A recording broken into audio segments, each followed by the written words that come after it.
Good morning and welcome to the August 27, 2019 Calaveras County Board of Supervisors meeting. If you are able, will you please rise for the Pledge of Allegiance?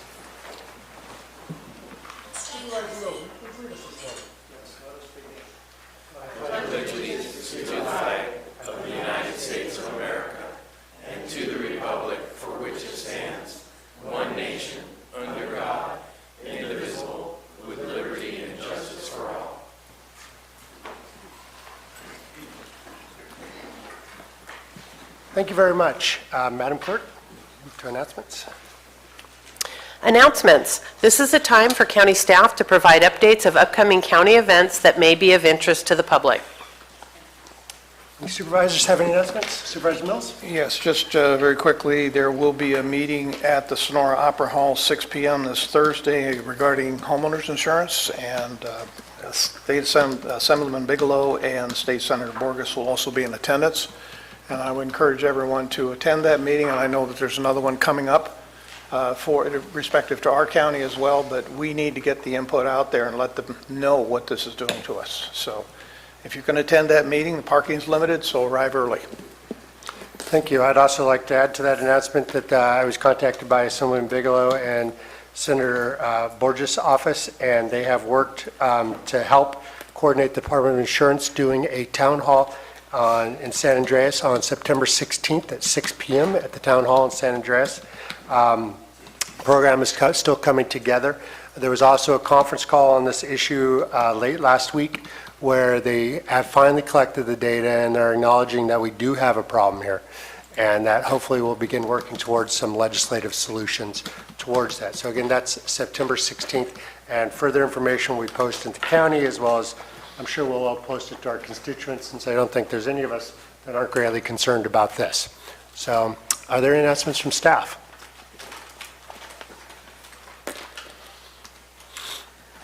Good morning, Mr. Chair, members of the board. Kristen Stranger, Health and Human Services. I'd just like to make the community further aware, as well as invite them to be part of two upcoming community meetings we have to discuss the Scattered Site Emergency Shelter Pilot Project, as well as our No Place Like Home project. So the two meetings are going to be one in this coming Thursday, the 29th of August in West Point at the Blue Mountain Youth and Family Coalition, right after their dinner, which begins at 5, and then it'll be shortly thereafter.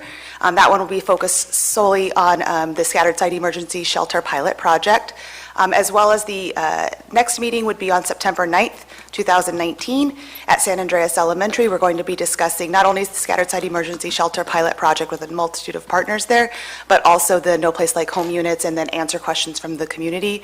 I have released a press release to the Calaveras Enterprise early last week, so that'll be featured there, as well as we're distributing flyers and such amongst interested parties. So The last meeting you said was going to be where? San Andreas Elementary School. San Andreas. September 9th. What time? 5:30. 5:30 for both of them, yes. Excellent, thank you. And I will get you flyers as well, but I'm just going anywhere to who will listen. All right, thanks. Thank you very much. Is there other further announcements from staff? Madam Clerk?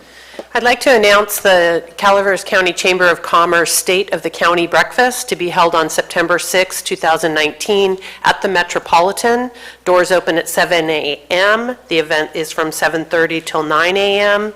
It's $35 for non-members and $30 for members, which includes a breakfast buffet. You need to RSVP by August 31st. Pre-sale tickets only. And to purchase tickets, you can call 754-5400 or online at www.calaveras.org. Thank you. And at that, I will be speaking, as well as CAO Alt, and we promise a wonderful duet. Maybe not Islands in the Stream, but we'll do the best we can. Yes, it'll be lovely. You have to show up to see whether we sing or dance, or do both, Gary. We'll move on with recognitions and acknowledgement. Don't look so scared, Supervisor Stopper. Item 1 is from Behavioral Health Services Mental Health Program to proclaim the week of September 8th through 14th, 2019 as Suicide Prevention Awareness Week in the County of Calaveras, recognizing the role of promoting awareness and resources around suicide prevention. Thank you very much. I have a proclamation to read. So Susan, would you like me to read first, or do you want to present first? No, you go first. Okay, how about I present, and then when we get to the proclamation, you could take the stage, because you always got great stuff to say. So, this is a proclamation. This is to proclaim the week of September 8th through 14th, 2019, as Suicide Prevention Awareness Week in the County of Calaveras, recognizing the role of promoting awareness and resources around suicide prevention.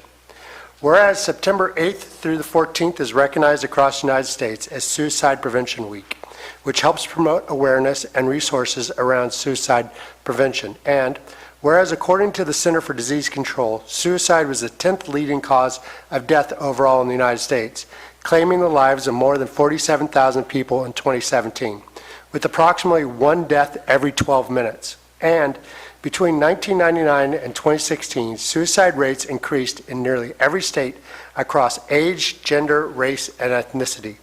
And whereas according to the American Foundation for Suicide Prevention, for every suicide, there are 25 people who have attempted suicide.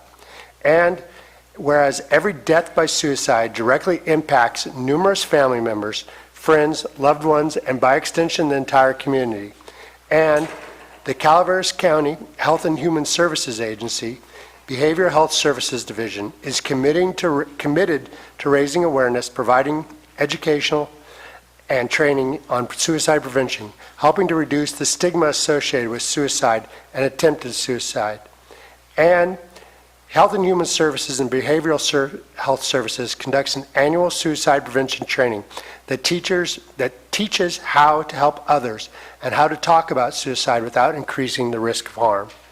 And whereas 540 individuals in Calaveras County received suicide prevention training in the last 12 months. And Health and Human Services and Behavioral Health Services is holding a suicide prevention training on September 12th, 2019, and invites the community to participate and learn what resources are available. Is there any public comment? And Susan, would you like to come up and speak?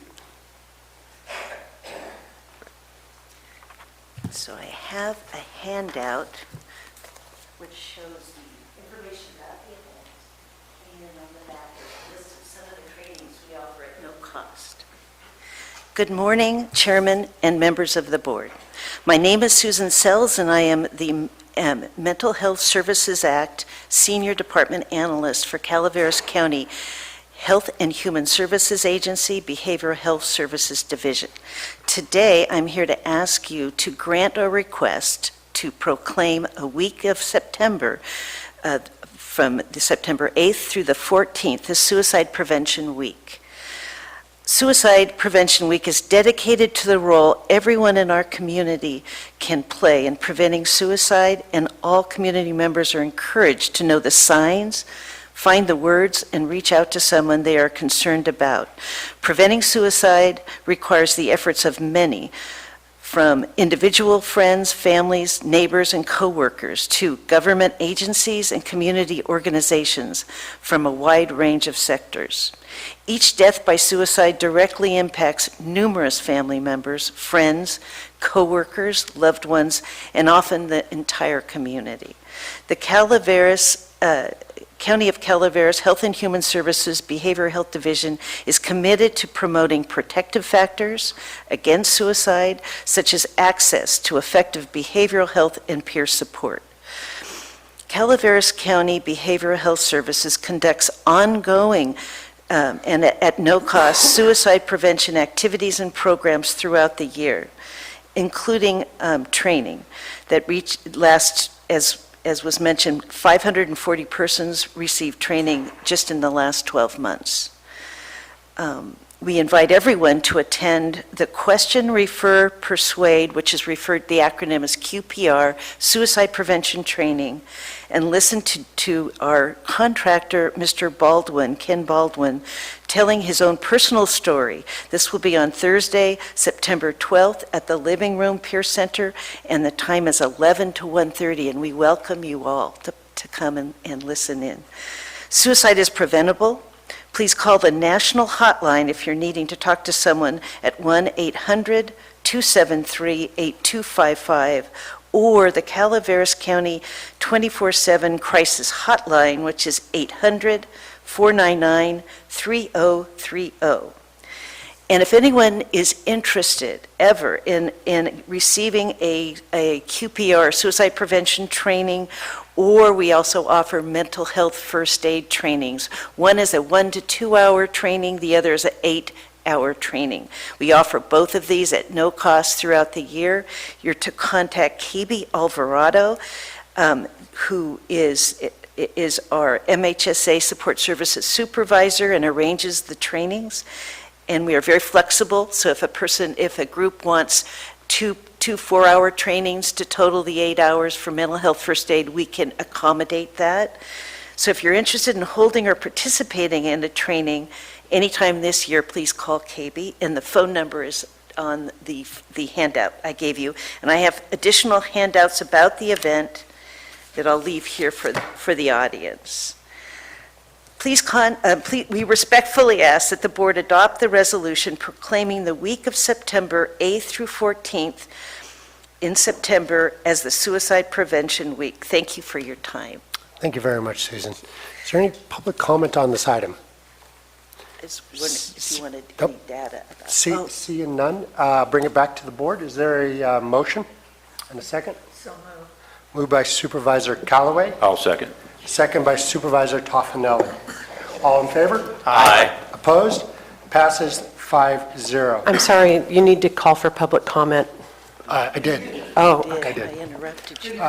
Therefore, be it proclaimed, the Calaveras County Board of Supervisors proclaims the week of September 8th through September 14th, 2019 as Suicide Prevention Awareness Month in the County of Calaveras and welcomes community members to take part in suicide prevention training and learn about local resources that pertain to suicide prevention. Thank you very much. Susan or Kristen, you want to come up and accept the proclamation?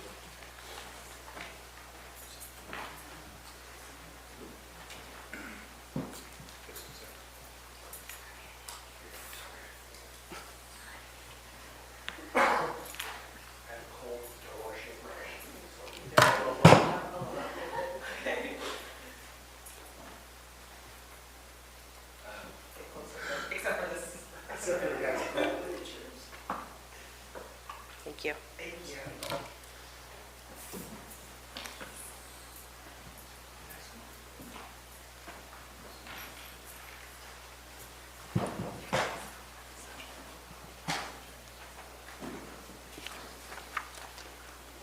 Thank you very much.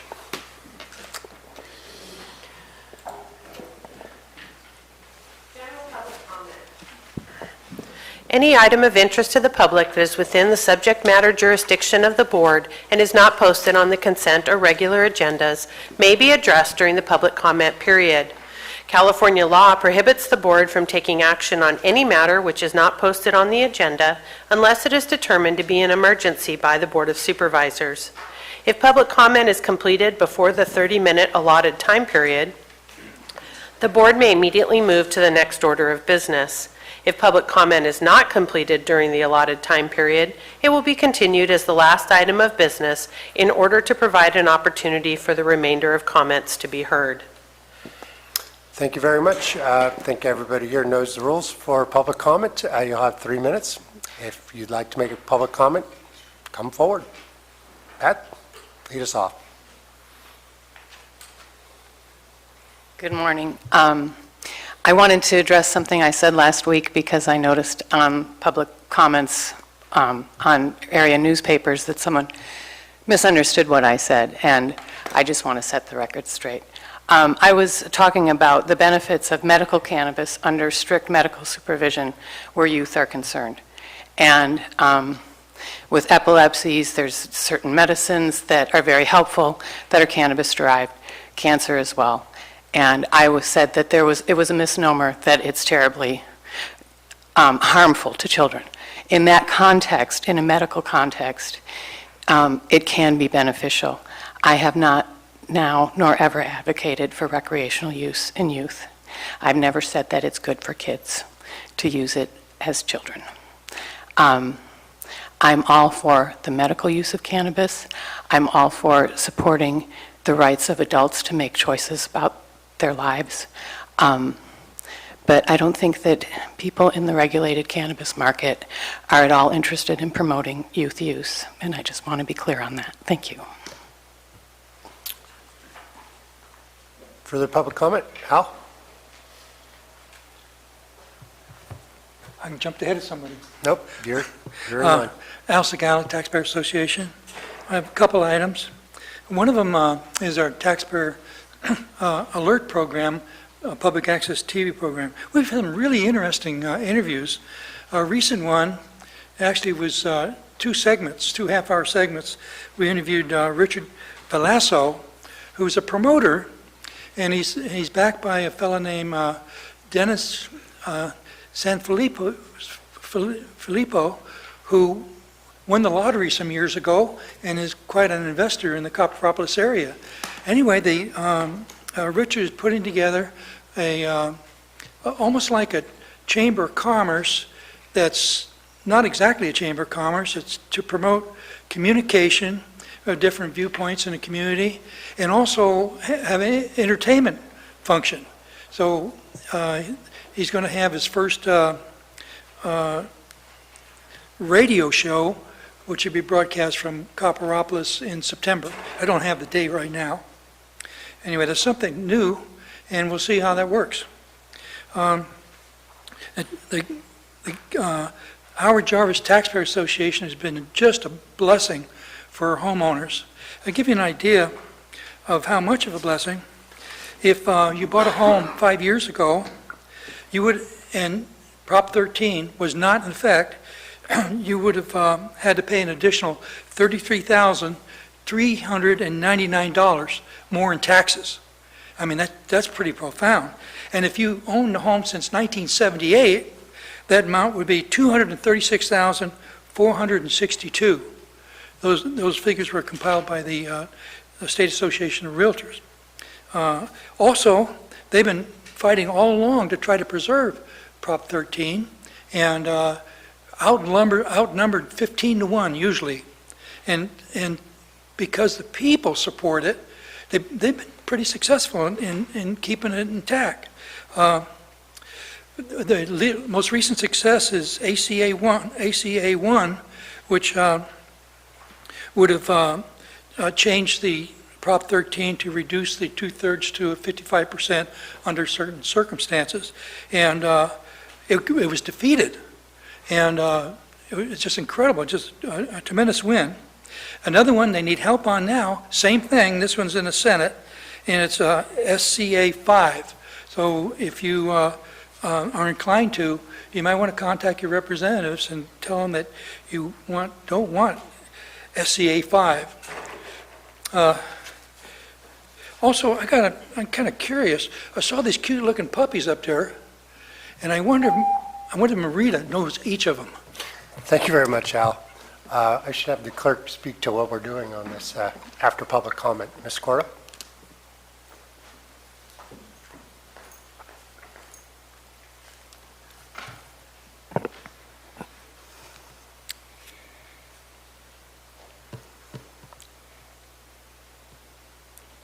The marijuana culture in our country, the drug culture actually, is destroying us. It's turning us into a Gestapo state. And I feel very sad because we not only are willing to drug ourselves, we're willing to ship it across the ocean and drug other people too. And I find this horrible.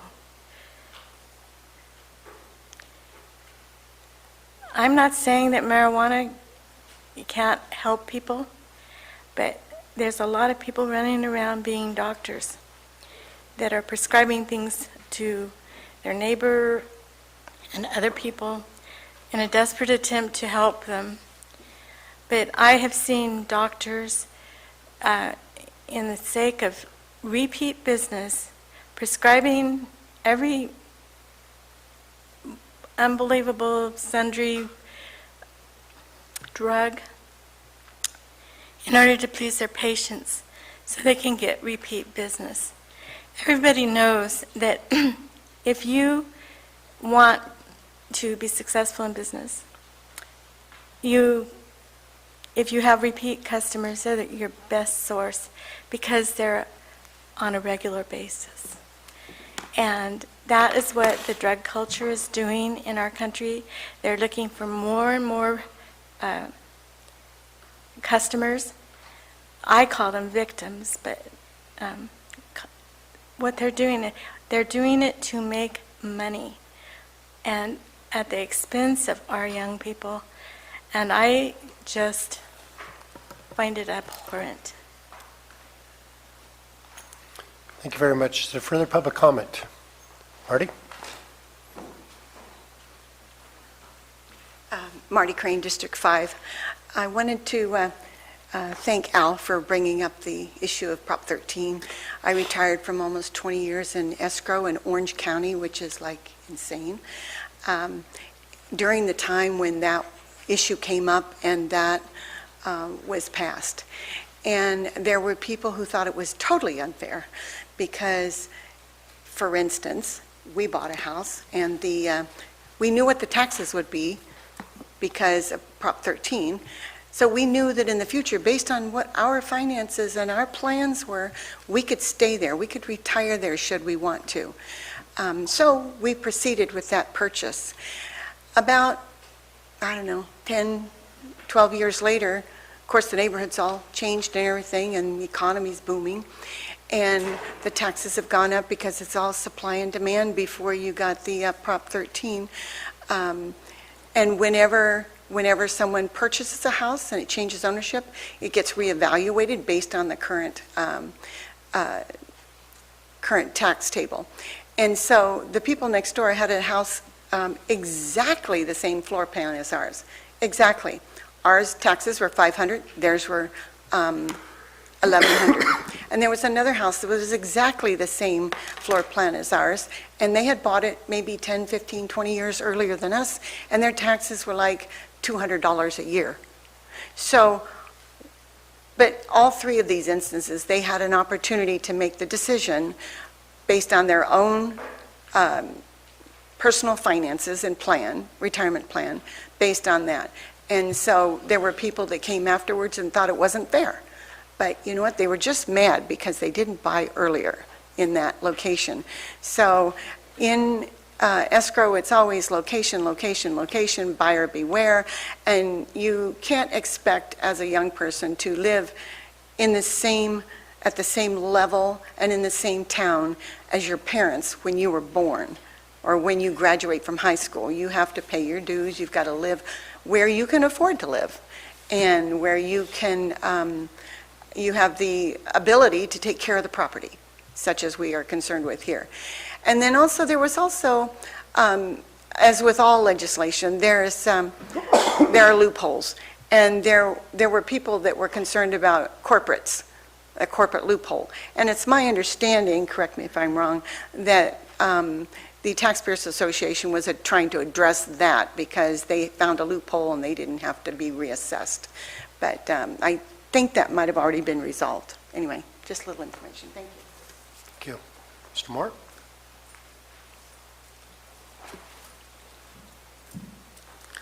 I'm Will Moore from Rancho Calaveras.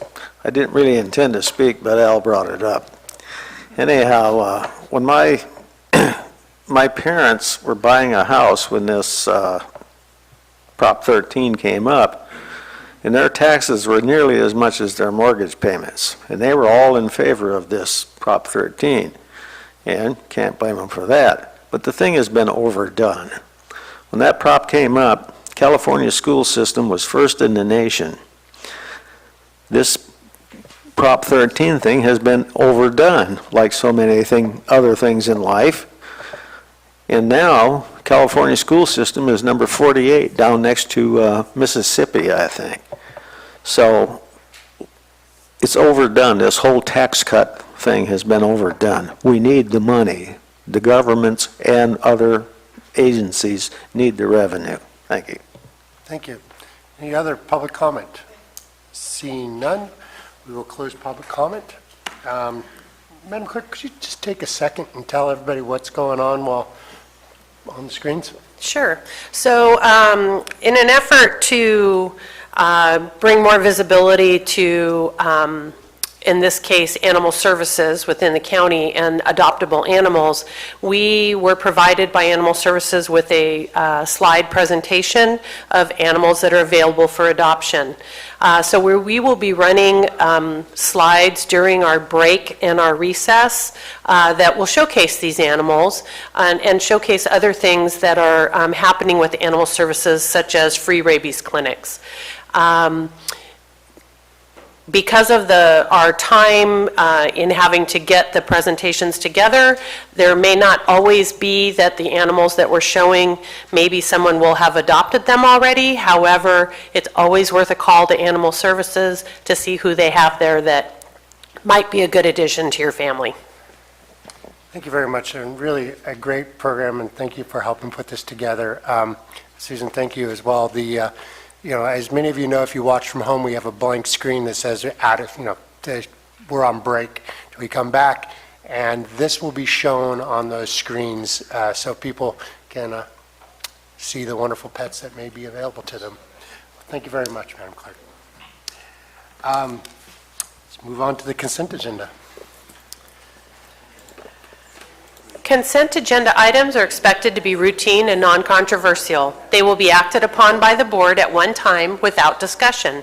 Any board member, staff member, or interested party may request removal of an item from the consent agenda for later discussion. So the board members, anybody want to pull an item? Seeing none. Staff? Seeing none. Public? Would anybody like to pull an item? Seeing none. We will move forward with a vote. Is there any, I'm sorry, this has not happened to me. So, is there a motion? I'll move this item. Moved by Supervisor Toffenelli. Second. Second by Supervisor Stopper. All in favor? Aye. Opposed? Passes 5-0. Wow. Okay, we are going to take a 5-minute break and set up for our next presentation. I clean as all the staff file out the door. Very well, we'll be back in 5 minutes. Thank you.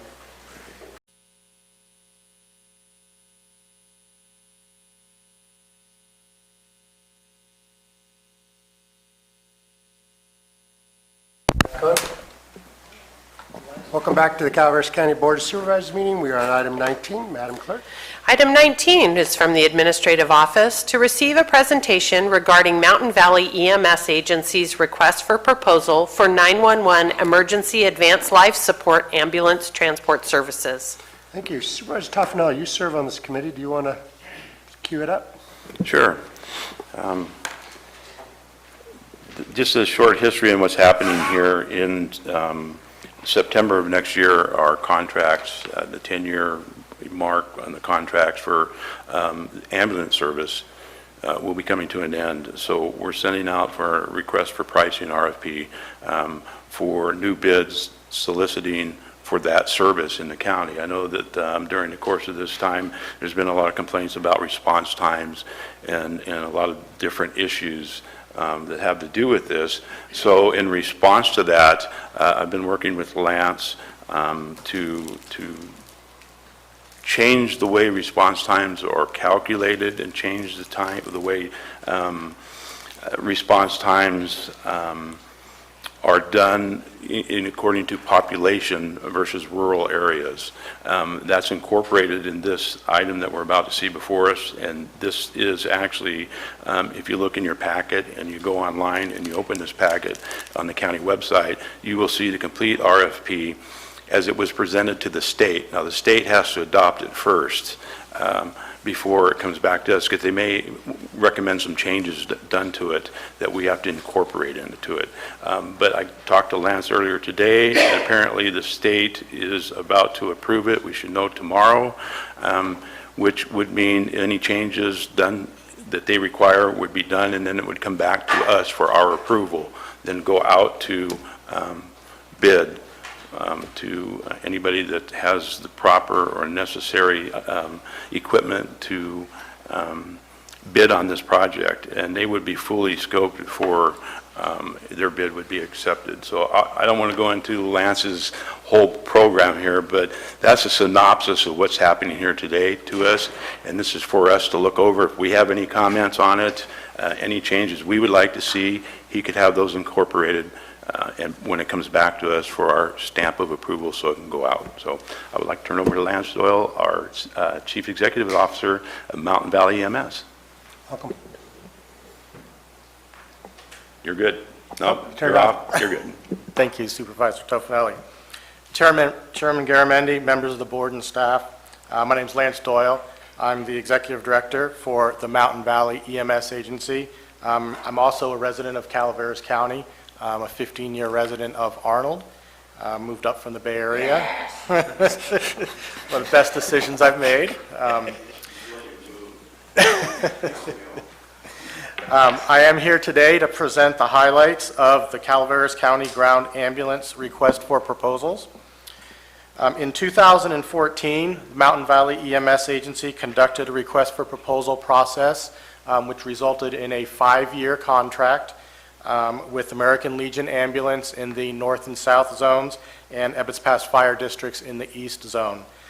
Those current agreements term in 2020, so we are now back to the point where we need to produce another RFP. Per state guidelines, in a exclusive operating area that is not a grandfathered county, we can't just renew a contract. We have to go out to bid in order to produce a new contract. So the Mountain Valley EMS Agency contracted with Endpoint EMS Consulting for assistance in development of the RFP. The two principals of Endpoint EMS Consulting have extensive experience both in the local EMS agency leadership roles and administrative roles, and also at the provider level with one of the larger ambulance providers. We hired them for the similar process in Stanislaus County. We were very happy with their work, and we're pretty close to being under contract in that county, so we hired them to assist us up here in Calaveras County. As part of the RFP development process, multiple stakeholder meetings were conducted in order to receive input on the strengths and weaknesses of the current system, as well as opportunity for potential system enhancements under a new contract. Mountain Valley convened a county leadership work group consisting of Supervisors Tofinelli and Mills, our HHS director, and then the previous CAO who was interim at the time, for general administrative direction on the RFP. From there, we met with stakeholders, including every Calaveras County Fire Agency, Mark Twain Hospital Administration and ED Management, the two current ambulance providers, and also County Sheriff and Dispatch. As a result of the stakeholder meetings, we identified 5 overarching strengths of the current system. Generally, the system is performing very well, especially when we put it in context of a rural system. All stakeholders have positive comments regarding both the system structure and the providers within the current two providers within the system. All stakeholders made mention that they felt confident the current contractors provided a professional service and were dedicated to the citizens of the county. As the director of the EMS agency, and also is confirmed through the stakeholder meetings, I'm confident the current providers provide excellent clinical care to the citizens of the county.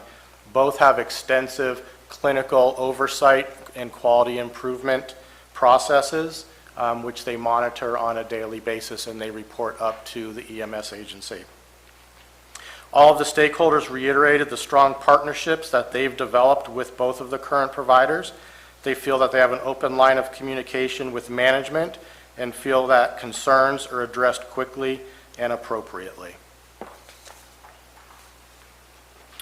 That said, the system stakeholders are open to improvements within the EMS delivery system. While all agreed our current EMS system works well, we did identify some challenges that we would like to address. Many of the challenges discovered through the stakeholder meetings are not unique to Calaveras County, and in fact are pretty common in other rural EMS systems. However, we do believe that a few key system enhancements will address many of the challenges that we face here in Calaveras County. Due to the rural nature of Calaveras County and a lack of specialty centers, many patients are transported to neighboring counties in the Central Valley. These are long transport times that may take up to 8 or 12 hours in some instances, taking that particular unit out of the EMS system.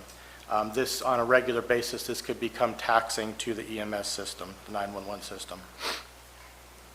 Due to the lack of GPS tracking of ambulance, EMS dispatch is not always able to send the closest ambulance to the call. Currently, dispatchers rely on crews reporting when they have returned to the county, have returned to their quarters, or are available in their response area. This is a verbal report given over the radio. Unfortunately, this is not always a reliable or accurate means of identifying the specific location of an ambulance in order to ensure that we are dispatching the closest unit to the incident. Employee retention is a struggle affecting all of our providers within this county and also within the state. Calaveras County, unfortunately, is not immune to the statewide shortage of paramedics that we've seen over the last year or two.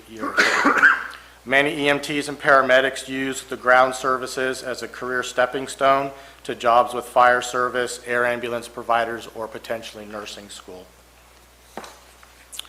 Difficulty staffing qualified personnel can be exacerbated by the rural nature of our county. It is something that both of our providers do continue to struggle with. While both current providers have appropriate maintenance and capital improvement programs, the replacement of an aging fleet and modernization of equipment can be difficult in a relatively small county with a relatively limited number of calls and revenue. The current ambulance response strategy calls for a single response time standard throughout the zone, regardless of population centers, location, or density. The north and south zones, which I'll show you on a map here in a minute, have a 20-minute response time standard, and the east zone provides for a 13-minute response time standard, regardless if the incident is in a population-dense area or if it's in the wilderness. The current response time requirements need updating to industry standard population density-based strategy utilizing GIS mapping and call distribution. ES economics are a threat to even the largest EMS system and provider.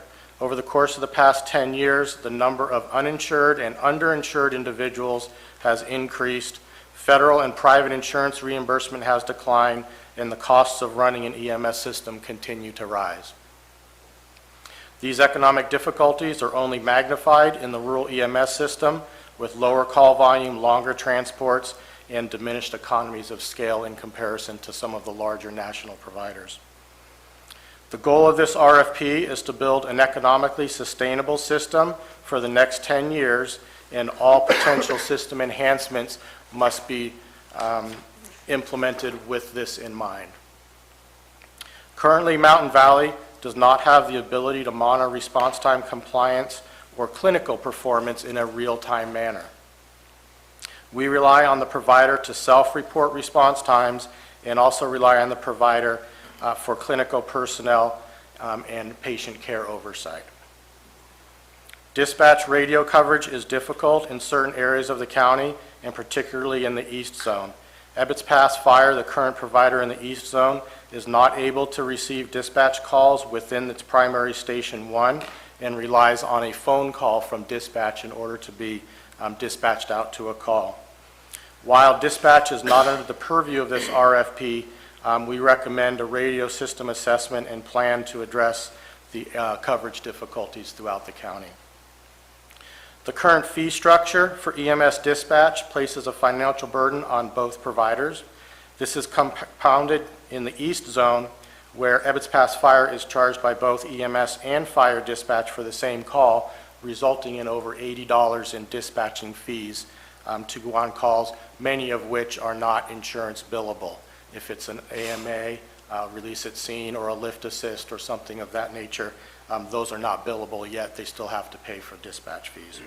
Again, dispatch is not under the purview of this RFP, but both Endpoint and the agency recommend a dispatch fee study to be conducted by the county down the road. Urban islands. In rural EMS systems, we struggle with providing an appropriate, timely response of what we call urban islands, which are high population density areas surrounded by wilderness or rural areas. In Calaveras County, our urban islands are West Point, Moke Hill, Dorrington, and Copperopolis.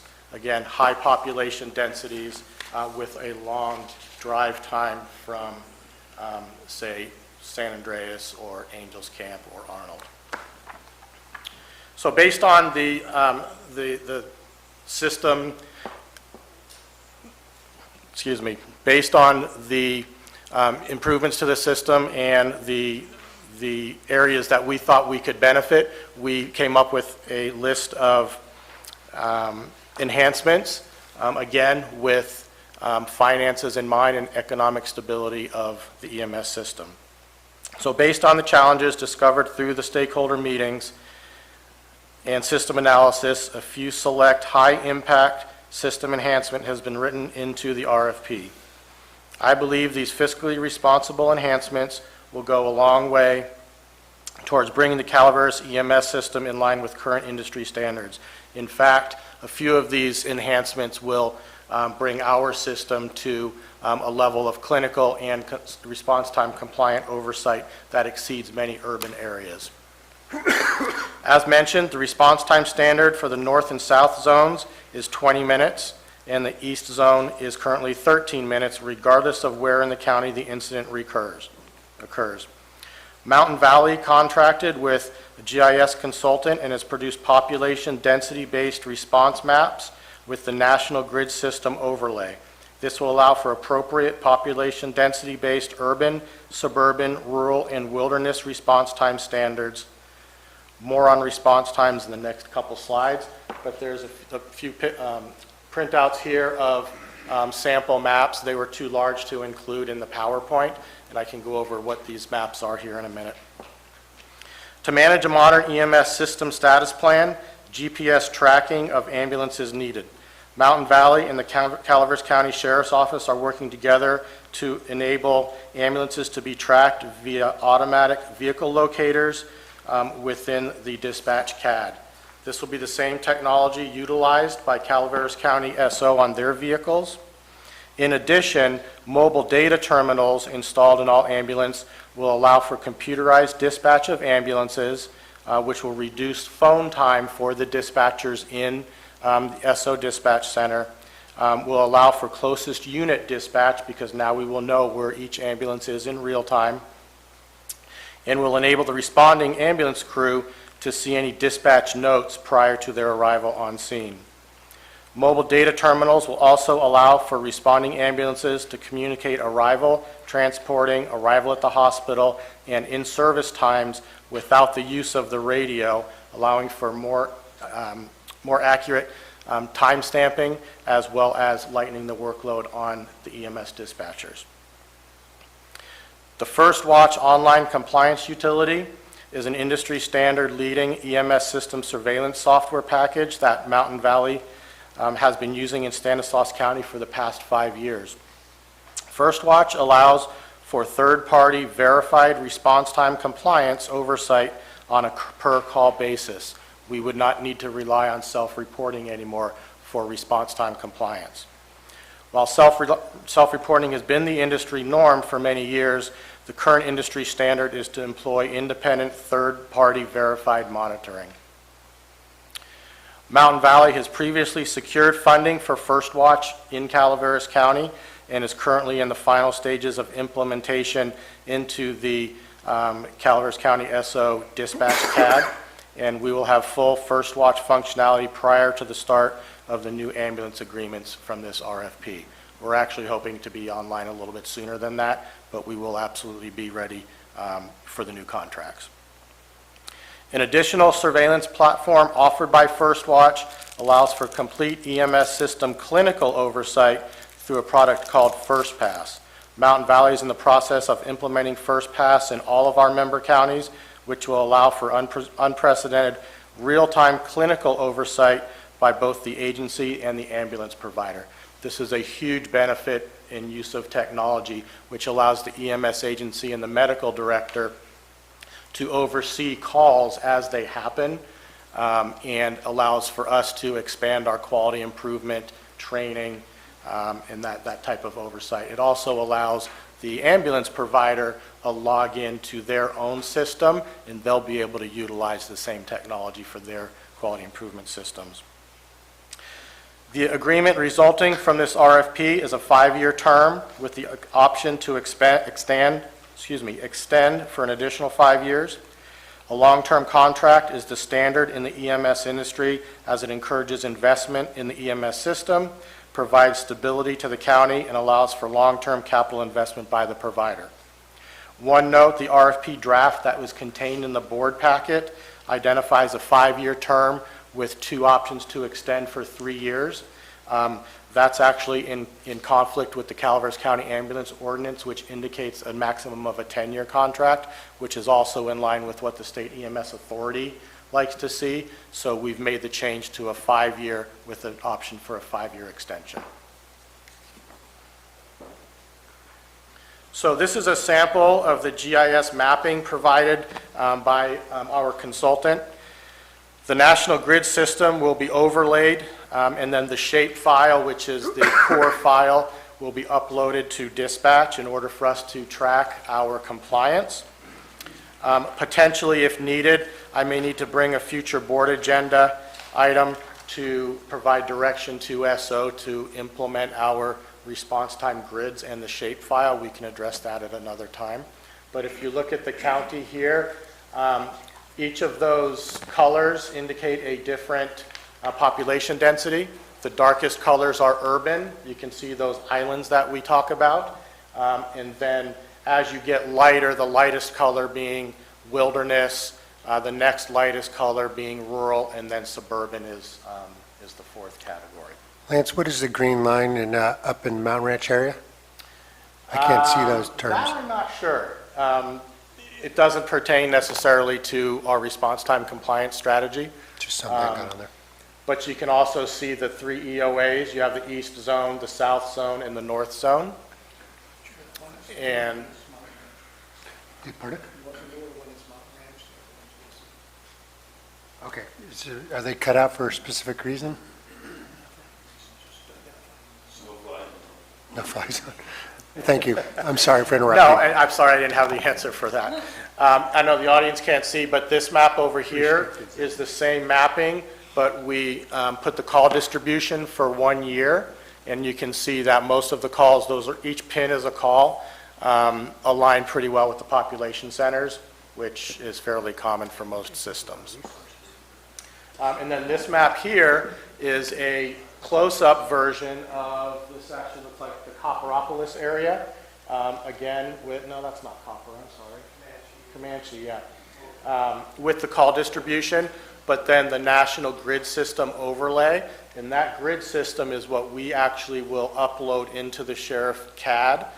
There's a grid system in there now. We're just updating to the national standard.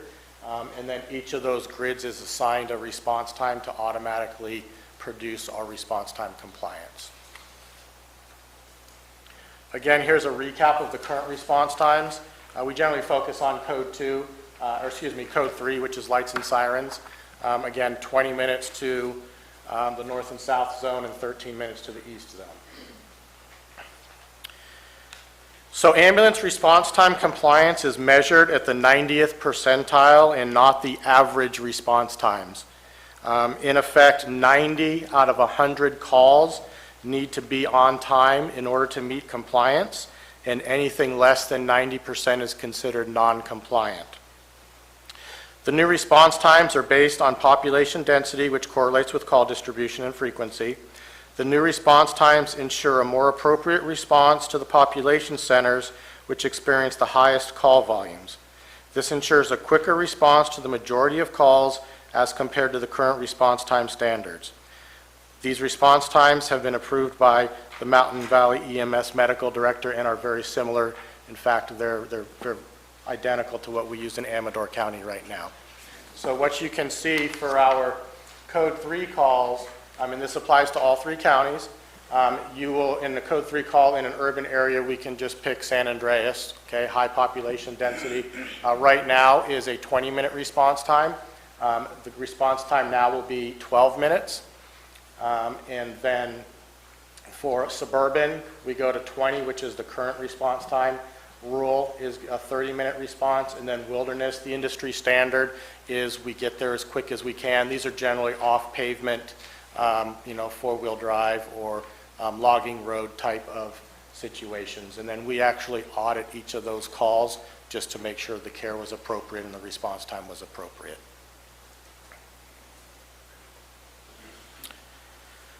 So we're in a unique position to address one of our urban islands in Copperopolis due to the paramedic level service provided by the Copper Fire Protection District. The RFP encourages the proposer to enter into an ALS first response fire agreement with Copper Fire Protection District in order to provide a shortened response time to the citizens of Copperopolis. Copper Fire Protection District is a willing partner and is committed to the proposed response times in the next slide. As part of the system status plan, Copper Fire will be held to a response time compliance standard with associated penalties if not met. The proposer will provide compensation for the services Copper Fire Protection District provides based on its cost savings in order to meet the standard 12-minute response time. This model can be made available in the future if other fire districts are able to upgrade to paramedic level service. So what this is a similar component we've taken from our Stanislaus County EMS system redesign, where we incorporate the fire district into the system status plan. Copper Fire is in Copperopolis. They can provide a much quicker response than an ambulance can. Remember, these urban islands still have high population density, but they're not large enough generally to sustain keeping an ambulance in that town. So most providers would propose the next closest urban center is Angels Camp. Well, Angels Camp to Copper you would not be able to meet the 12-minute response time compliance. So what we've done is incorporated Copper Fire.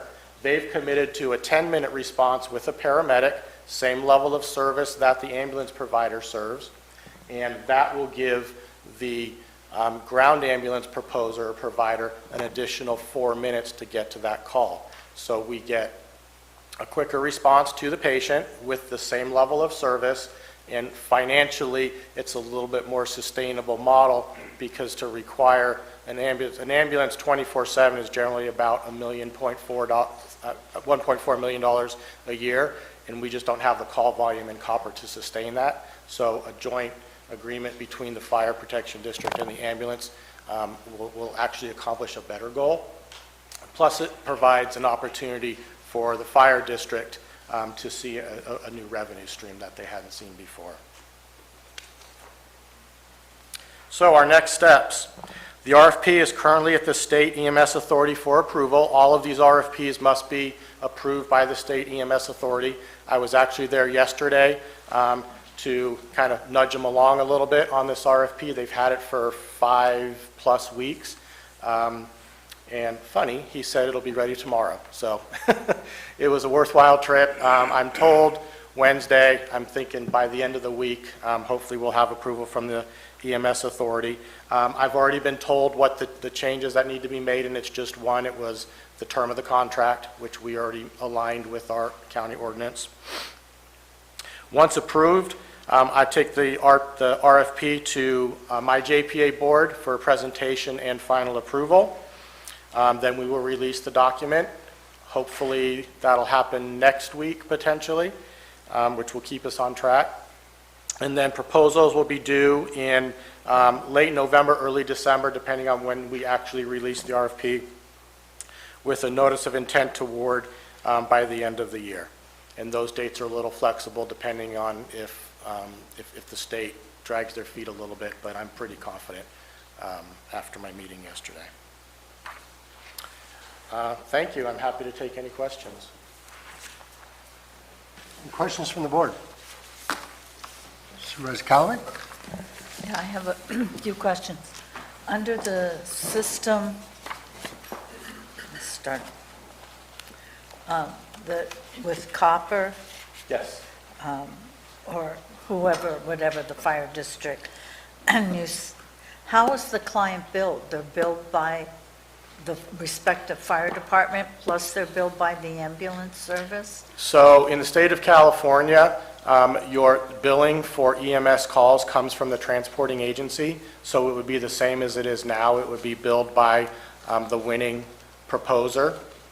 And then the winning proposer, in order to abide by antitrust issues and anti-kickback, the proposer needs to figure out basically how much they're saving by entering into an agreement with Copper Fire, and then they would break that down to a per-call basis, and then we would, the proposer would pay Copper Fire per call. And this would be known in a contract well ahead of actually running calls. So the billing entity would be the ambulance provider. There are mechanisms through the fire departments to bill, not necessarily insurance, but there's GEMT and a couple other instances where they might be able to bill separately, but that would also be available to them right now. So, the ALS can get there first. So, when a call's dispatched, though, does it say, okay, ALS, you go first, and ambulance, you don't have to, or they're both going at the same time? Same time. They're dispatched at the same time, just like it is today. Right. So then ALS gets there first? I'm trying to understand the financial equation to Okay. this so that the public understands. So And me too. the financial model that would be offered to the fire provider is 100% based on the proposer's cost savings between them taking the service on themselves versus a partnership. And that will be different for every provider. We don't dictate what that arrangement looks like. So just in very broad terms, in order to meet a 12-minute response time in Copperopolis, you would need to station an ambulance in Copperopolis, because you can't make it from Angels Camp to Copper reliably 90% of the time in 12 minutes. So if I'm a proposing ambulance provider, I'm going to say, okay, well, that costs me $1.4 million a year for a 24-hour car. I might not need a 24-hour, whatever it might be. If I decide that contracting with fire saves me $20 a call in fines for non-compliance, in having to put a car there.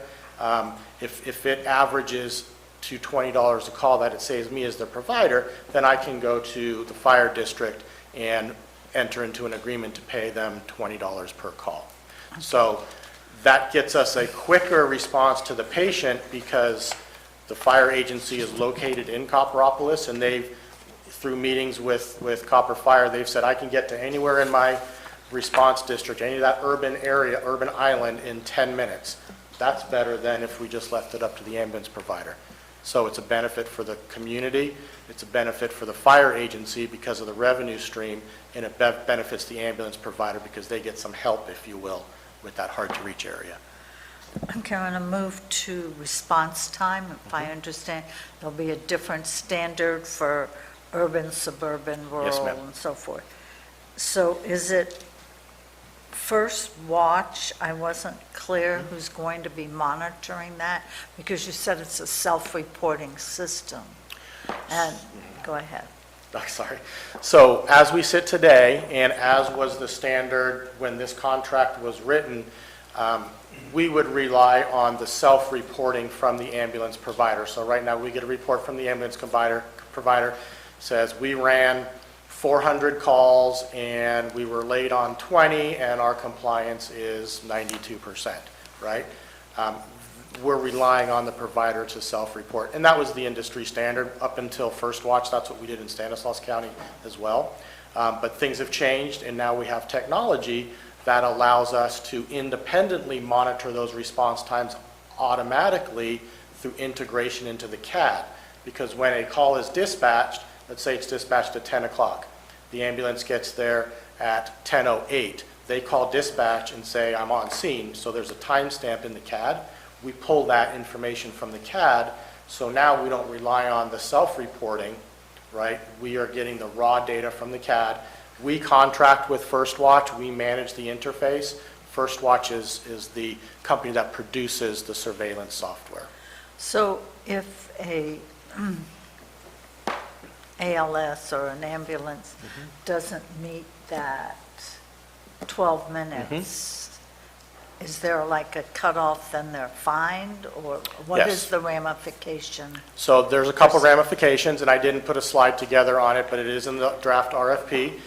So we don't look at each call individually. We look at a response period, which generally is a month. So for that month, if a provider is, let's just say, 91% compliant, great, they met their contractual obligation, even though there might have been 3, 4, 5 calls where they weren't compliant, overall, they met the 90% standard. If at the end of the month or the compliance period, they're 89% compliant, they missed that 90%, then there's a penalty structure that kicks in, they are fined, and then if they are non-compliant more than three months in a row, or more than 6 times in a 12-month period, then they're in breach of contract, and then we have other options available to correct the breach. Okay, moving on to another one. You talked about First Pass, Yes. and I thought I heard you say the docs are on the calls as they happen. I wasn't clear what that meant. Are they talking to the staff of the ambulance or the paramedic the wagon?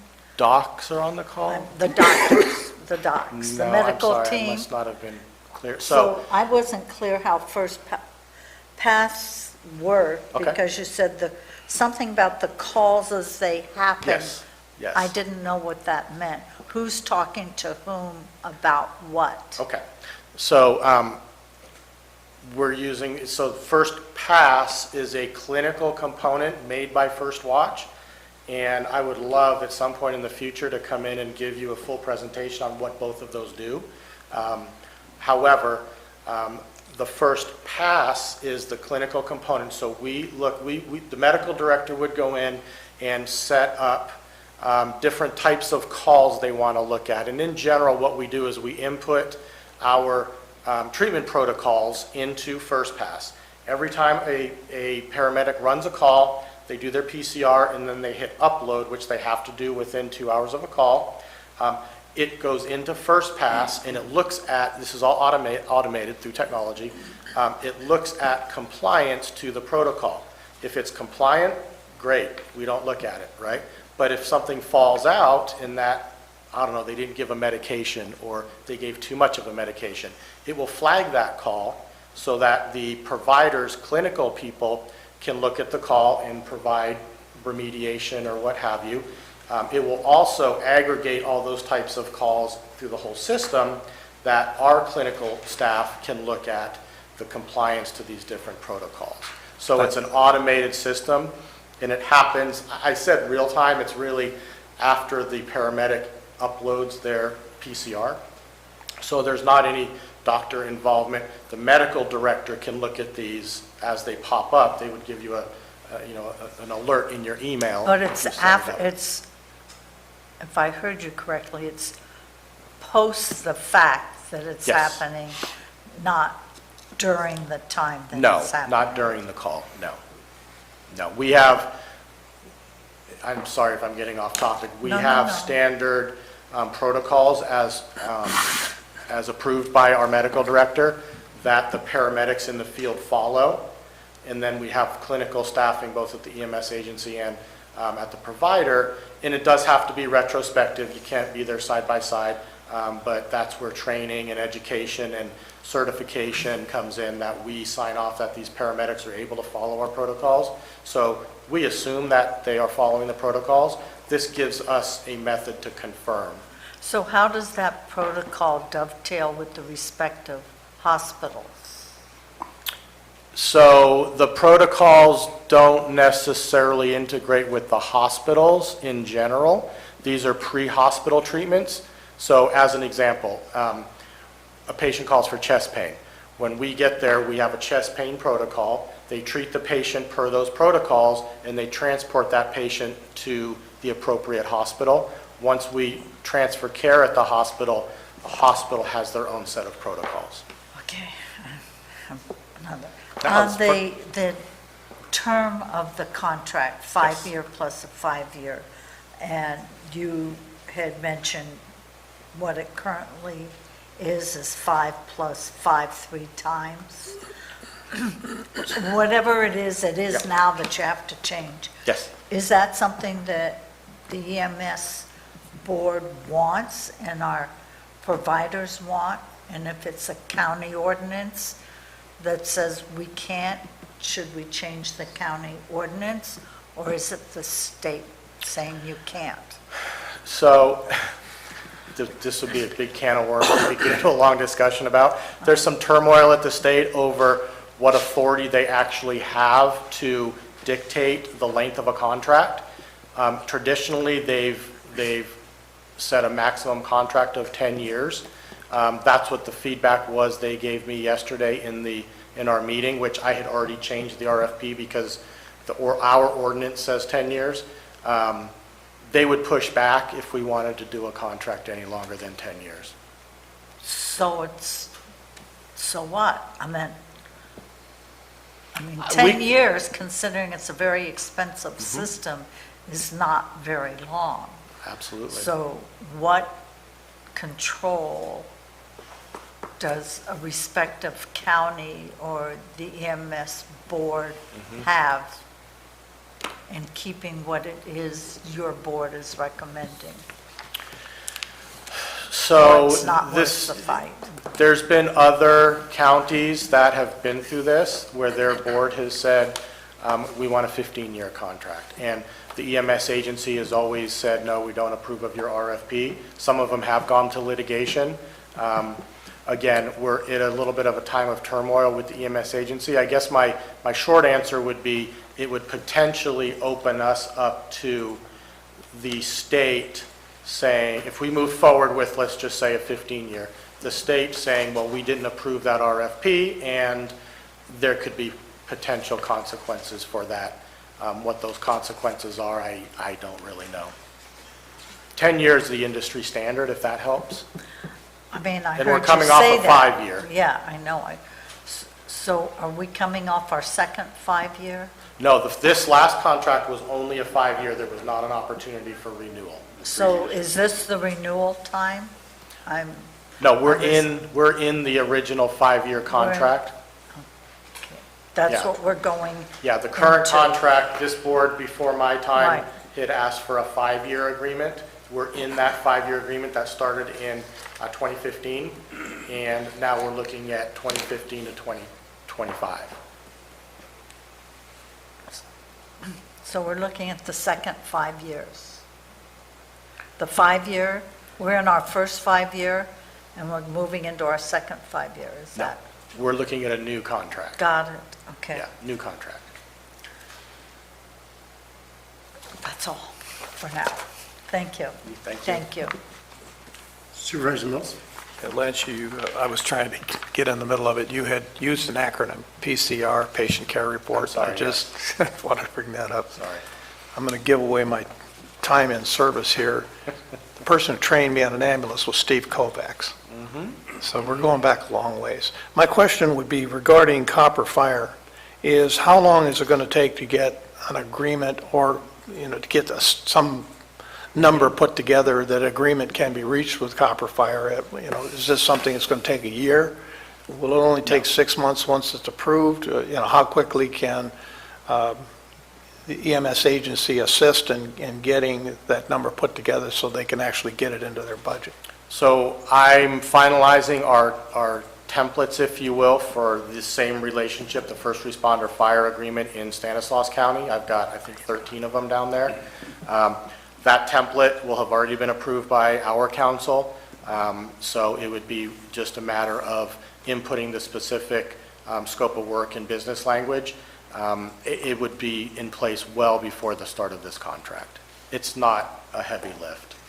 Well, I can certainly tell you that Endpoint provided exemplary background and an understanding of our challenges that we face up here, which are to some degree unique because of terrain, et cetera. So I was very appreciative of them listening to all of the input that they took in and then trying to make those necessary adjustments. Yes, the two things that really kind of think reached out was the duplication of dispatch and the coverage on radios. And if we can take those up as separate items afterwards, it be very valuable for everybody in terms of, and having them with the GPS locators is critical. Yep.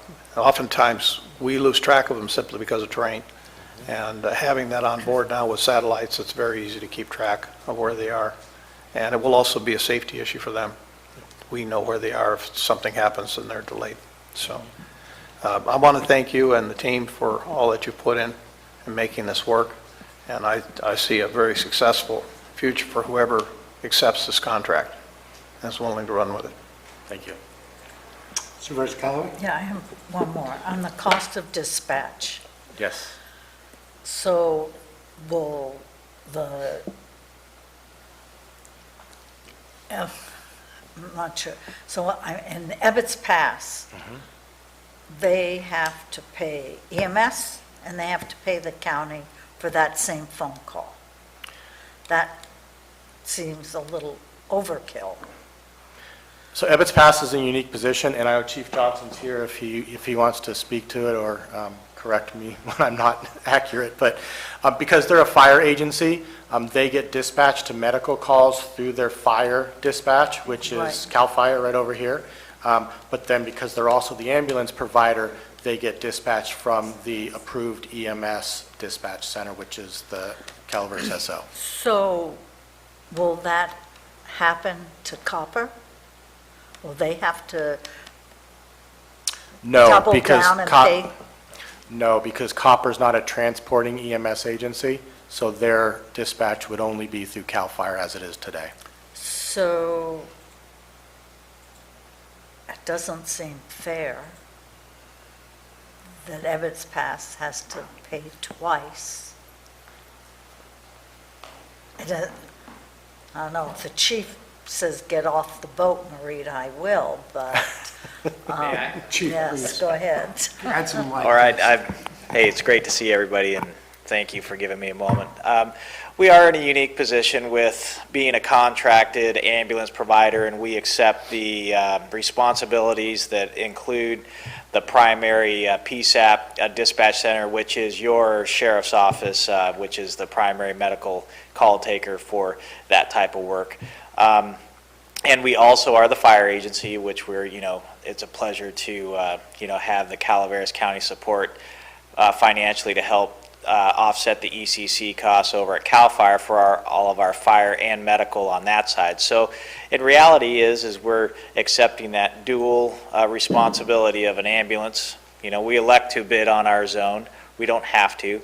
And along with that, we understand comes certain costs, although there is a redundancy in a fee for some services because we're using the ECC heavily, just like all the other fire agencies for all the medical side, as well as getting released through the that calls being pushed over from one dispatch center to the other. So while we accept some of those things, I think I haven't seen the RFP because it hasn't come yet, but when it does, we would enjoy a opportunity to work independently as a contractor, if awarded the East Zone, with the Sheriff's Office to find that middle ground with the dispatch service, married with what we're getting to eliminate redundancy and essentially eliminate a cost that would be, a savings to the constituents that have said, hey, yeah, you're going out on a call from one side, it's being managed heavily on one side or the other, that's proportionate to whatever is being done. If it results in a ambulance transport where we indeed have a fee or an insurance payment coming back, maybe that could be part of it, but I guess you would say that the details itself, we would appreciate to sit down and work through that with, if awarded the East Zone for the ambulance contract, just to say, hey, this is what we're getting, this is the output, where can we work together to make sure we're in line, so if that makes sense. Does to me. Okay. Thank you. And just to be clear, the county has approved Calaveras SO as the EMS dispatch center, and they do a fantastic job. They've made significant upgrades over the years there. We are not a party to that agreement, but we stipulate in the RFP based on board direction that Calaveras County SO is our dispatch center. We are going to continue this conversation. I know I have questions. I think Supervisor Mills had questions, and we have some public comment to add in. Supervisor Toffenali? It's fine. So we will return at 10:35. Thank you.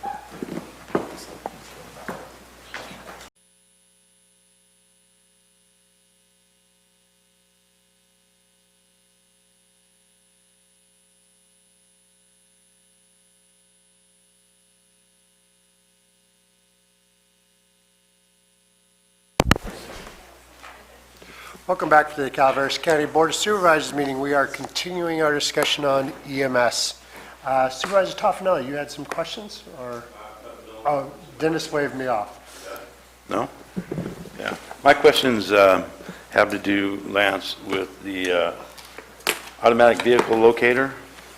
And what we currently do, as you mentioned, is if a ambulance picks somebody up and transports them to a hospital and they're discharged to the hospital, then on their way back, we don't have any use of that vehicle or use of that ambulance until they check in.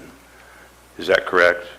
They've Correct. flown it, yeah. And so- Correct. so it's- However, if it's an in-county transport, like we go to Mark Twain, Mhm. usually as soon as they transfer patient care and they get back in their ambulance, they'll go on the radio and make themselves available. So if they're available at that time, then we can dispatch them immediately from that hospital. But if they transport from the Copper area to Modesto, we have to wait until they contact us and they're in the county before we can discharge them to another spot if there's another call.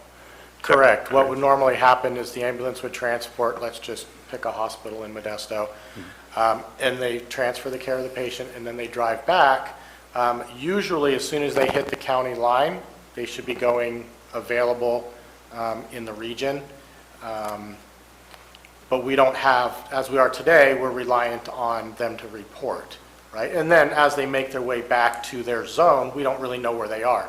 So we'll get them at the county line, and then we might not hear from them until they get to, let's just say, Angels Camp. But if there's a call in the middle there, I mean, we're going to assume they're on that route of travel, but we don't know how close and so on and so forth. So they may or may not be discharged to that call based on that information. We don't really know where they're at. Correct. And But- maybe a better example would be if they're on their way through Copper up Highway 4 to Angels Camp, and they get a call in Angels Camp, we don't have a visual to say, well, they're closer or the San Andreas car is closer. Correct. With AVL, we'll know exactly who is closer and we can dispatch the closest ambulance. And that was my point. The AVL will know exactly where they're at all times. And if they're closer to a call that comes in, we can immediately dispatch them on their way back. That we haven't had that capability necessarily in prior years. So coming into this contract, everything will be online, and we will be able to implement that, which hopefully will increase our responses and limit, and possibly see times that are very, very close to 98, 99% during the month that we're tracking for their calls and be in compliance. So Possibly. I think that will make a lot of people happy. So that was my only questions. Thank you. Thank you. Lance, I got 3 questions for you. First off, how would this RFP will have any impact on our general fund and will increase costs or decrease costs to the county? Maybe that's a CAO question, but There's no cost to the county of the RFP. thank you. And for the services, how do we does the county pay, how are these generally paid? Fee for service. The ambulance for service. provider charges for the ambulance ride, yes. Thank you. We are going into the PSPS, which I'm sure everybody's talking about. How will the ambulance services be an integral part of our dealing with that? We've got a lot of vulnerable population, especially in some of our, not just urban islands, but suburban areas. Will EMS and the ambulance service be providing services, and sort of how are you integrating with our overall system? So as an EMS agency, and actually the current ambulance providers are also involved in the county work groups, emergency preparedness coalition, where a lot of the PSPS planning has happened. We are involved as an EMS agency from an oversight perspective. We have without getting too far in the weeds, we have a medical health operation coordinator program, which is really a coordinator for mutual aid services. So for instance, and this is where we get involved with the PSPSs, let's say the hospital has to evacuate because they have no power and they run out of diesel or their generator breaks. We, as the EMS agency, would coordinate transport of that, fairly large number of patients through multiple providers, because our 2 providers probably couldn't cover or provide enough ambulance service for, say, 25 people all at once. So we coordinate from Amador County, Stanislaus County, Tuolumne County to help with that. The actual ambulance providers have been in all of the planning sessions at the coalitions, and we've all done our needs assessments, if you will, and how it might impact, a PSPS might impact emergency medical services. And yes, just like in the Butte fire, both ambulance providers were very active and stepped up to help evacuate vulnerable citizens, whether or not it was a billable transport, it was community service, and they were both very active in helping. Thank you. I know that's going to be a major concern when it happens, and how broad it is will definitely limit the amount of resources that you'll have available to dispatch.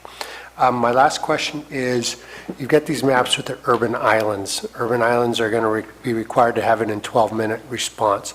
How will you serve West Point in 12 minutes, considering it's a solid 40-minute drive from San Andreas?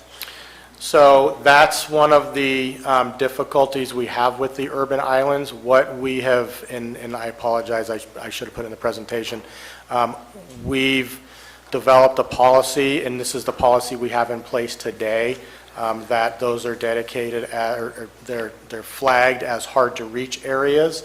Under today's 20-minute response time, it's really not an issue because they're served within that response time. I know American Legion hits West Point from Pine Grove.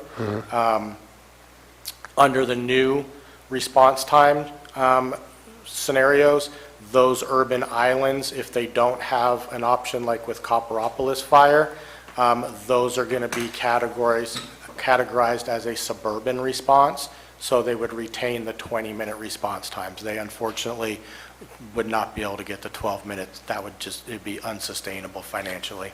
And who makes that decision? It's an EMS agency decision. We consult with our medical director. We look at what we're doing today as practice, and that's how we came up with that determination. Thank you. Well, I certainly, obviously it is by population base and need, according to your maps, an urban island. I would hate, just because it's hard to do, that we decide just to downgrade them to a suburban and say, well, we can't do it, therefore we're making you less than other urban areas. That would be a major concern of mine, and I hope we do not do that. And if you do, you should let me know in advance. Okay. I want to make sure that, one of the other problems I've got with concerns I have about West Point is, as you are aware, I think we discussed this back on February 14th of this year, we lost Highway 26, and we were about to going up the hill, and we were about to lose Highway 26 going to Amador County. So suddenly I was going to have a urban island that was truly an island and inaccessible. How will we deal with that when that inevitably happens again?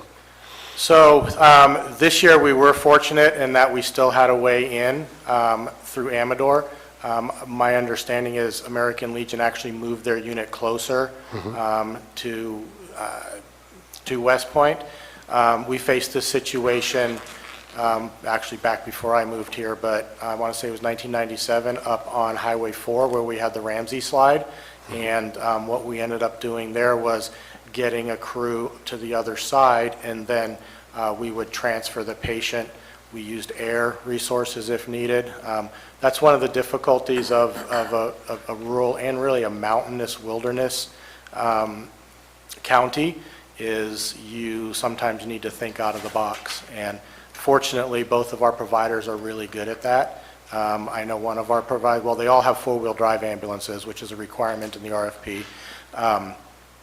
One of our providers has a side-by-side for the wilderness. They have tracks. So we get creative, and I know both of these ambulance providers today, and I would hope if there's a change in providers, it would be the same, are very willing to help each other. That's something we would coordinate as the EMS agency. So it would really just depend on the particular scenario and how we need to address it, but we'll figure it out. Okay, I just want to make sure that that's on the front of your mind, Yeah, because yeah. be it fire or floods, Yep. people can be stranded and hurt. So I want to make sure that that's on your mind, as well as the other issue, and when we cross those bridges, we'll discuss them together. Yes. Supervisor Mills, you had you had another question? Yeah, I just wanted to bring it up, that the uniqueness of Ebbets Pass and Copperopolis is because the voters in those two districts made the choice to financially support their EMS programs, and it's not cheap, but they do see the importance and the need for it. So it's something that any fire district could choose to do if they want to. It's just that these two districts have chosen to do it, and their voters have unanimously, year over year, supported the costs that are involved with doing it. And I'm sure that that has contributed to the overall complexity of this whole situation, but at the same time, it provides a unique level of service that probably would not be available if it wasn't for those two districts stepping up like they did. All right, thank you. If there's no further questions from the board, I'll move it to public comment. Anybody like to speak to these issues? Marty? On that note, I recall a few years ago, Calaveras Consolidated came here and wanted to talk about their zone so that they could go to the voters and do exactly what was so wonderful about what happened in Ebbets Pass, and they were told no. So there's that. I also wanted to say that I wanted to ask, have you reached out to Calaveras Consolidated like you have Copper? West Point's in Calaveras Consolidated, in that big zone, I think. Anyway, they can't seem to get up there because the zone's too big. But anyway, I don't want to talk about that today. I just want you to look at it, if you would, please. So the Volunteer Center has had a volunteer driver program since the early 1980s, taking residents to doctors and life-sustaining appointments at no cost to the taxpayer since the early 80s. For dialysis patients, there are no clinics in Calaveras. Now, we've been talking this morning about sending an ambulance to pick someone up, take them to the hospital, and get them back on their feet and give them a chance at a quality of life, right?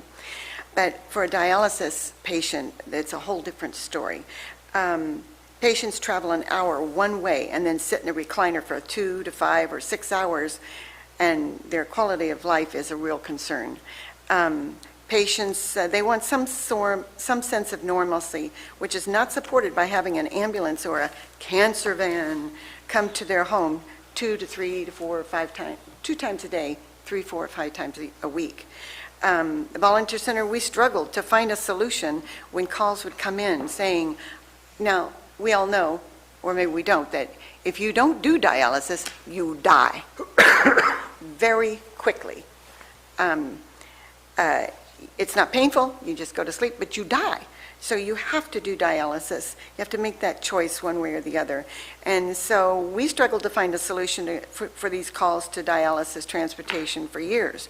So we put teams together. Whenever anybody would call, we would put a team together of volunteers to take them down, drop them off, because the volunteers, it's a little intensive when a volunteer goes. They're living that dialysis life as well. If they go every day or 3 times a week and sit there for 5 hours, or you can only go shopping so many times in a week in Lodi or Stockton or whatever. I'm going to run out of time. This is so critically important. I need to, please. Marty, Okay, so what we're doing is we are denying small mom and pop operations. The Silver Streak, we heard that they said from people that call us, they don't go out of county, they don't do dialysis, they can drop me off for $100. Well, these people are just going to die, Marty, thank you. Gary, I want to give this to Gary. You And can give it please to the address clerk. it. Marty. I called you 3 times. Will, you're up. This is critical to this. Marty, I do not dispute that a bit. I'm Will Moore from Rancho Calaveras, and I think my comment is more of a question than a comment. I'm puzzled by the name agency. Central Intelligence Agency is an agency of the government. Their head office building in Langley, Virginia is a government building. The people who work there are government employees, salaried employees. I don't know what a Mountain Valley agency is. It's not a government bureaucracy, and I guess maybe it's a business, but I don't know. I don't know who's paying for it, or I don't know how it fits into the government situation. Is that a question? Thank you, Will. Next public comment? Seeing none, I'll bring it back to the board. Lance, anything you want to close with, or any rebuttal you want to, answers you want to I provide? could address the agency question if you would like. If you could do it briefly, that'd be great. Okay. So to address your question, Mr. Moore, the state of California has the EMS authority, which is tasked with overseeing all emergency medical systems, everything from dispatch to the ambulance providers to the air providers to the emergency rooms. Every county within the state has to have a local EMS agency, Emergency Medical Services Agency, responsible for overseeing the local agency. Calaveras County, along with Amador, Alpine, Stanislaus, and Mariposa County, have entered into a joint powers authority to delegate the management and the oversight of the EMS system to our agency. So we're a JPA, quasi-governmental, and we are tasked with overseeing the EMS agencies for the member counties. Lance, I'd like to thank you on behalf of the board for all this work, and I'd like to thank Supervisor Mills and Supervisor Toffenelli for their continual work on this committee. If there's no further questions from the board. Can you answer my question, please? Marty, I asked a question, you're not going to answer it? Marty? Answer this, I'm doing. we will stick around and we'll talk to you after this, okay? Oh, yeah, okay. Very well, and I'd like to thank you. This is just an informational item, so thank you very much. Thank you. We'll move on to supervisor announcements.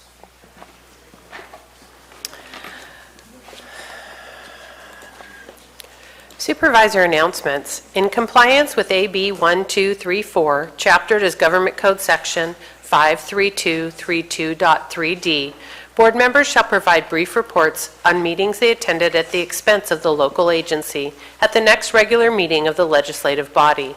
This report is required to include meetings attended for which there has been expense reimbursement, mileage, meals, lodging, etc., but may also, at the board member's discretion, include any other meeting attended by the supervisor on behalf of the county.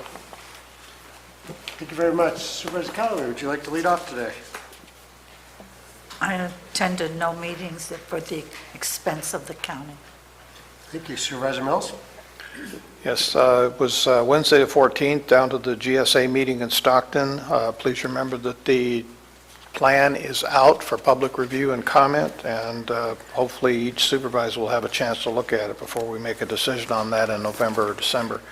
Thursday, the 15th, did go to look at the annual report and actually got a copy of it from American Legion in Jackson at their luncheon.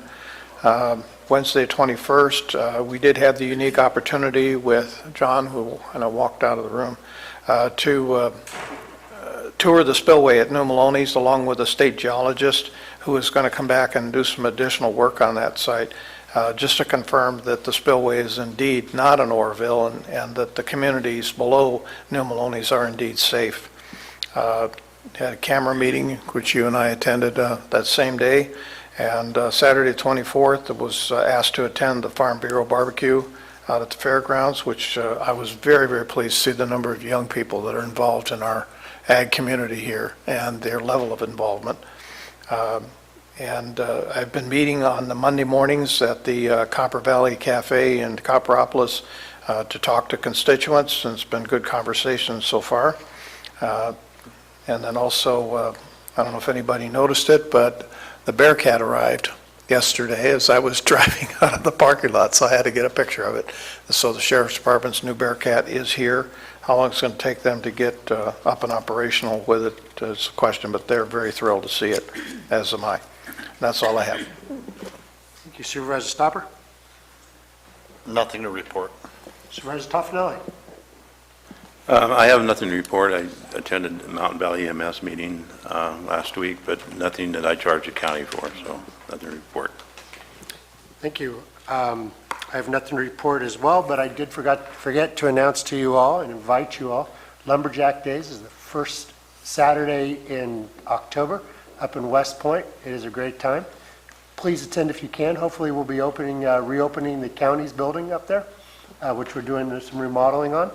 And I'd love to have you all there for a ribbon cutting. And if you drive all the way to West Point, bring a sign and put it on the side of your car and ride in the parade with us.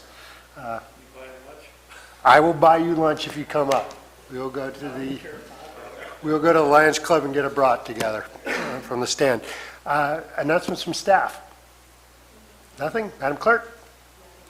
Very well. We stand adjourned.